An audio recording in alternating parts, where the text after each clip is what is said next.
All right, welcome back to Inside Hollywood with Vinny. And tonight, we've got a guest who embodies the ultimate American hustle.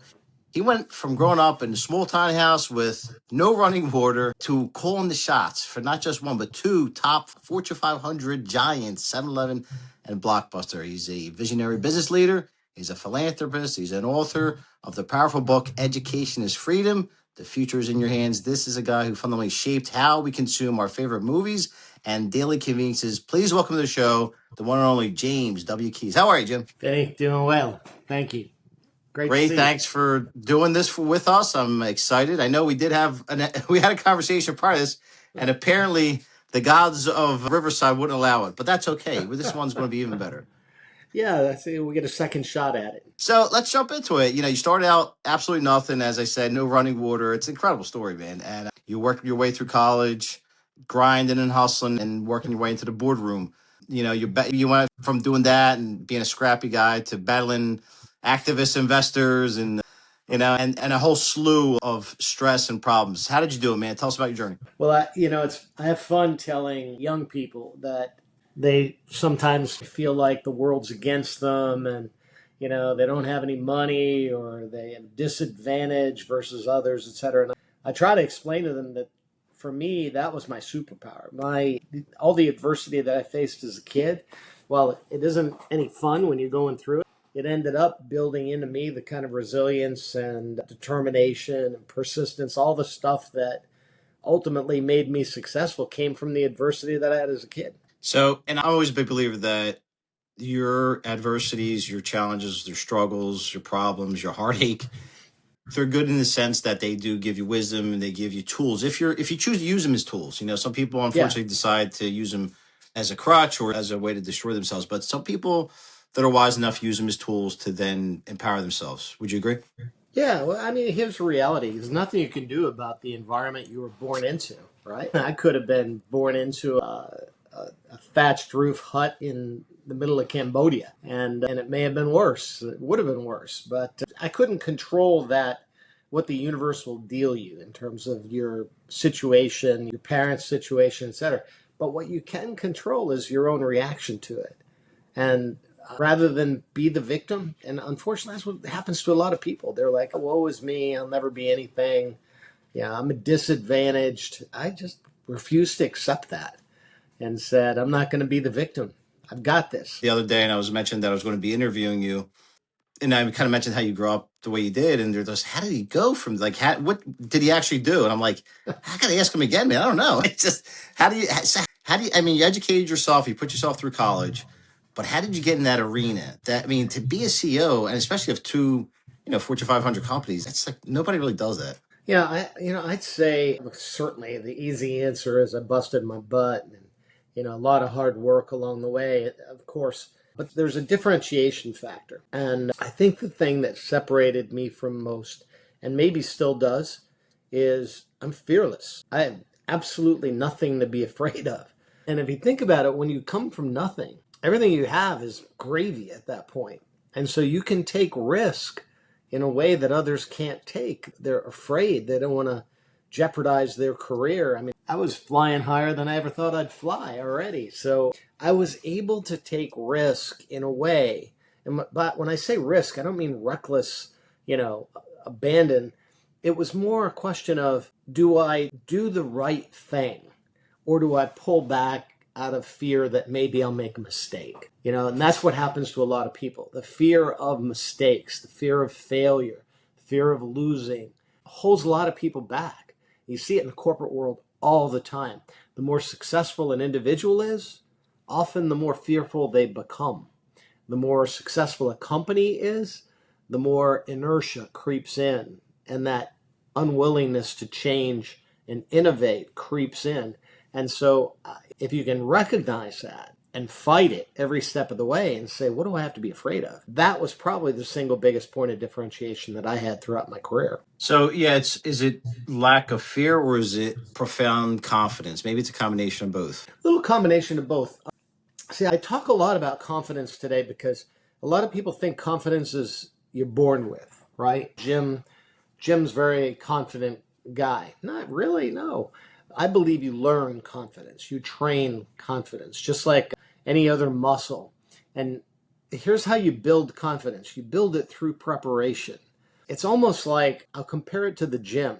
You want to go into the gym and you want to build muscle. You're not going to sit around and, with 10-pound weights and go, okay, I'm done. You're going to, through repetition over and getting yourself out of your comfort zone to the point that it hurts, that's when you're going to build muscle. And the same thing happens with confidence. When you're out there working it and you're way outside of your comfort zone, you're in that fear of failure zone, but you're persistent, you're staying with it, you're terrified, but still you're at it. And that persistence, that constant preparation is what ends up giving you confidence. Look at a Tiger Woods or a Tom Brady. They weren't confident because, they just walked on the field and they were a stud. No, they were confident because they worked harder than anybody else on the field. There's something to be said about that. I mean, there's nothing like hard work. I mean, yeah, sometimes some people slip through the cracks, but they usually don't stay there as far as, upper management. But yeah, hard work, I think, goes a long way. And with goals and with vision, then you create a path, I think. Tell us about your time in 7-Eleven. Sure, yeah. I joined the company really in the gasoline side of the business. 7-Eleven had just bought an oil company called Citgo Petroleum, and I had started my career at Gulf Oil, so I was an industry guy that they brought in to help run the retail gasoline business for them. And one step after another, it was a series of changes that could have rattled a lot of people. Like when I joined the company, a year in, we decided to sell the oil company. And I had a choice. Do I go with the oil company or do I stay with 7-Eleven? I chose to stay with 7-Eleven. But that change is one that kept recurring throughout my career. So I stay with 7-Eleven. A couple years in, we end up in bankruptcy. And I'm like, man. But again, that change turned into opportunity. I've coined the expression change equals opportunity. Interestingly, the acronym CEO, right? But it's so true. If 7-Eleven had not been in bankruptcy, it may be gone today because it was stuck. It had been wildly successful and then it became a victim of its own success. It needed to reinvent itself. And the bankruptcy process forced us to reinvent 7-Eleven. We brought in technology, completely transformed the business. Today they have 85,000 stores. Jim, what was the problem? Pardon? I'm sorry to interrupt you. What was the core problem, do you think, at that time? They stopped changing. It was simple. Very simple. They were born as an ice house, literally selling blocks of ice to somebody. And in 1927, they're almost 100 years old now. And in 1929, somebody invents a Frigidaire. Now you don't need blocks of ice for your ice box. So they adapted, they changed, and they kept adapting and kept changing. And then by the 1990s, they were selling beer, soft drinks, cigarettes, wildly successful, adding all kinds of new stores. But same store sales were quietly eroding because they weren't keeping up with change. And about the time of the bankruptcy, I went to the chairman and said, what do you think? Should I stay with the company or should I leave? And he had such great wisdom for me. He said, look, Jim, the need for convenience is never going to go away. Think people are going to want less convenience? He said, the problem is we got stuck. We sell beer and soft drinks and cigarettes. We're a convenience store. Go find things people need conveniently. And if you keep that pipeline full, this business is infinitely successful. It'll go on forever. And I did. I took him literally, and we went out and we started bringing innovation. We brought ATMs to every store. We brought taquitos to the roller grill instead of just hot dogs. An aluminum bottle for beer. We brought all kinds of innovation into the store and made it more convenient. And that process is still going on today. Yeah, I'm a big fan of the franchise myself. I think you guys do a good. Well, they do a good job anyway. But obviously, you had something to do with that. All right, now let's pivot over to our Blockbuster days. Tell us a little bit how you got in there, how you became CEO, and maybe to set the record straight on some of the people that have that classic thing with Netflix and Blockbuster. Yeah, Blockbuster is actually a fun story. It's probably one of the best case studies in all of business. But even Harvard got it wrong. Because the easy answer is Blockbuster didn't keep up with technology. It's total bull. Blockbuster was actually ahead of the curve all the way back to the year 2000 when Netflix supposedly tried to sell themselves to. Blockbuster was cutting a deal with Enron because Enron had bandwidth and Blockbuster had content. And it would have been, had Enron survived, a marriage made in heaven, because it would have taken bandwidth before anybody else had bandwidth, combined it with Blockbuster movies for streaming, and they would have had a huge competitive advantage. So this idea that Blockbuster didn't keep up with technology was just false. When I got there in 2007, the very first thing I did, the Enron deal was dead, couldn't resurrect that, but I bought a streaming video company from the studios who didn't want, if you think about 5 of the 6 major studios, they didn't want the Netflix model to prevail because it was a subscription model. They don't make that much money on subscription. You can't make a $500 million Top Gun movie and then dump it in the all-you-can-eat buffet. So they wanted Blockbuster to prevail and sold us a streaming video company called MovieLink. We renamed it Blockbuster On Demand, had a huge competitive advantage versus Netflix, had a chance at locking up long tail, all the old movies exclusively, and also had a potential deal with Google where we'd go side by side with YouTube, everything free, Blockbuster, everything paid. That combination of a streaming platform, exclusivity on the old movies, YouTube as a distribution partner with Google, it would have changed the game. Today's streaming business would have been very different than it is today. So you go, wow, well, why didn't you do that, right? Here's what everybody forgets. In the third quarter of 2008, Lehman Brothers collapsed. The whole financial market worldwide collapsed. Banks were getting bailouts from the U.S. government, GM and Ford. Blockbuster wasn't going to get a bailout. We had $1 billion of debt, and we had absolutely no choice but to pivot, change our focus from building the streaming business to instead, we've got to now save the company. We've got to refinance this debt and rebuild the balance sheet, which we did. We restructured the company, got it sold to Dish Network, and it was ultimately Dish Network that decided 2 or 3 years later to shutter the stores and to shelve the Blockbuster brand for a whole host of different reasons. But it was not technology that defeated Blockbuster. It was the balance sheet that defeated Blockbuster and a financial environment that no one could have predicted. And if I remember correctly, when we talked before, there was also some kind of false PR campaign going on too, kind of some smear stuff going on, dirty tactics. Yeah, it was the corporate world is kind of dog eat dog sometimes, and I like to call it Bankruptcy Inc. There are people that are out there that when a company is in trouble, and because of the financial markets, Blockbuster now was in trouble. We had $1 billion of debt, no way to refinance it. Banks were shut down. The sharks start to swim and circle, and they did. And the game is pretty simple. You basically wait for a company to file bankruptcy or even nudge it in, drop a couple of rumors out there in the press, and pretty soon the stock's under pressure and cash flow goes down. And in the case of Blockbuster, the vendors pull credit terms. Bingo. Now you're in bankruptcy.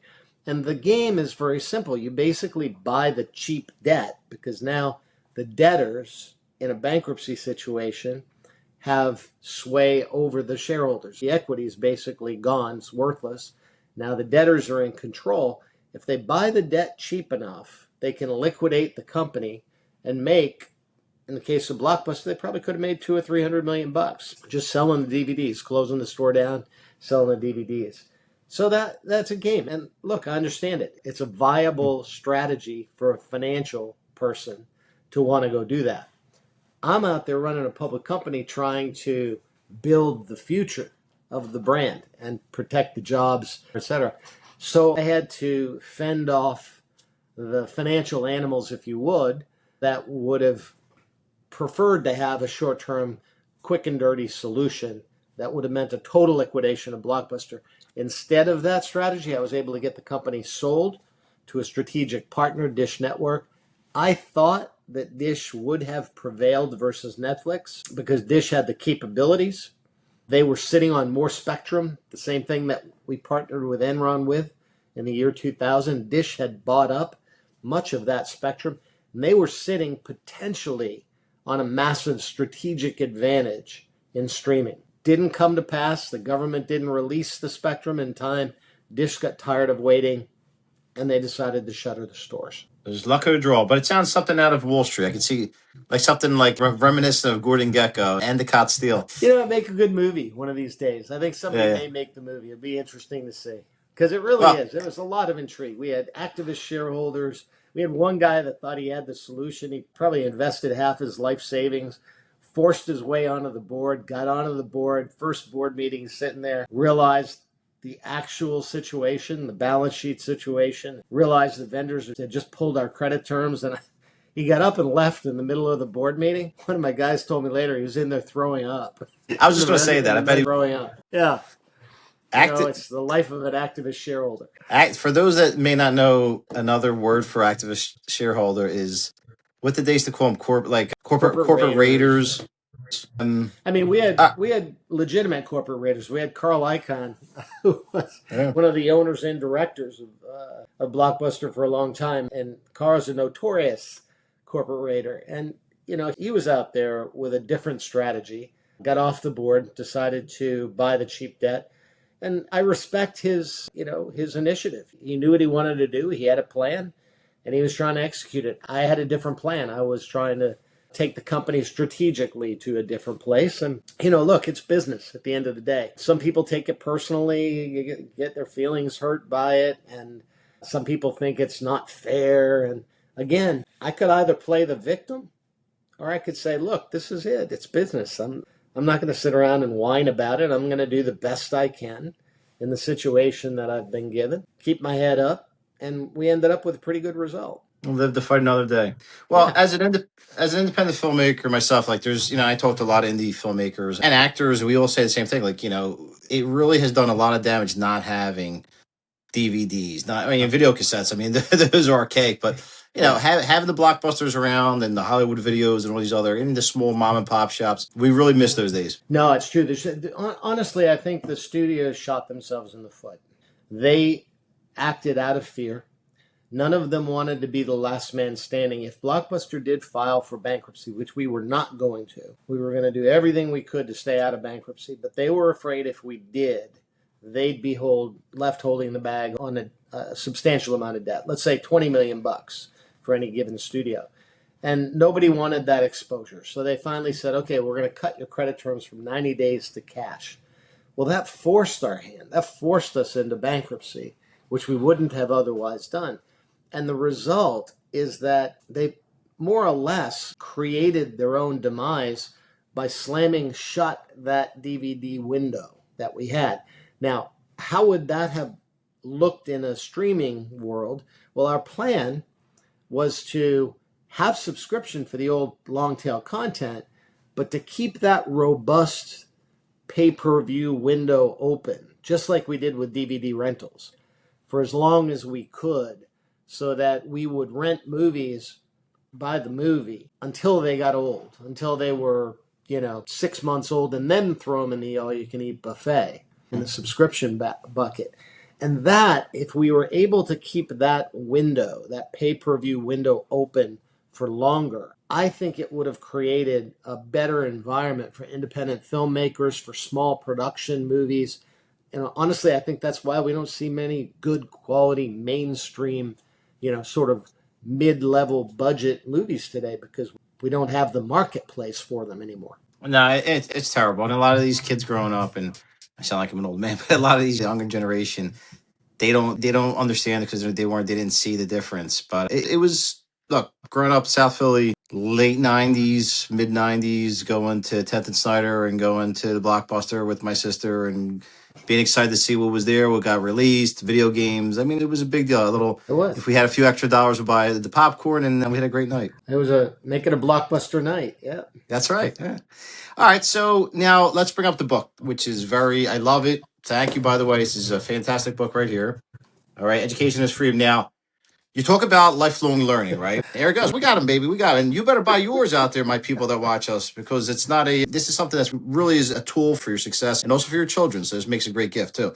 But you talk about learning is the ultimate equalizer. You even recently, and Yeah. you even partnered with Mr. Beast, which is really cool. My kids love him, by the way, to give away global scholarships, which is awesome, very important.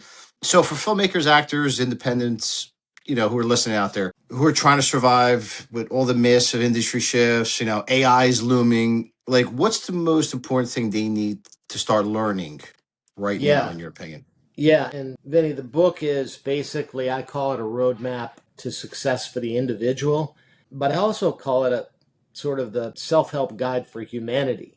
Because if you think about humanity overall, we're terrified about AI and everybody's in a tizzy over jobs going away and what's the world going to be like. But here's the difference. You see, AI is inherently rearward looking.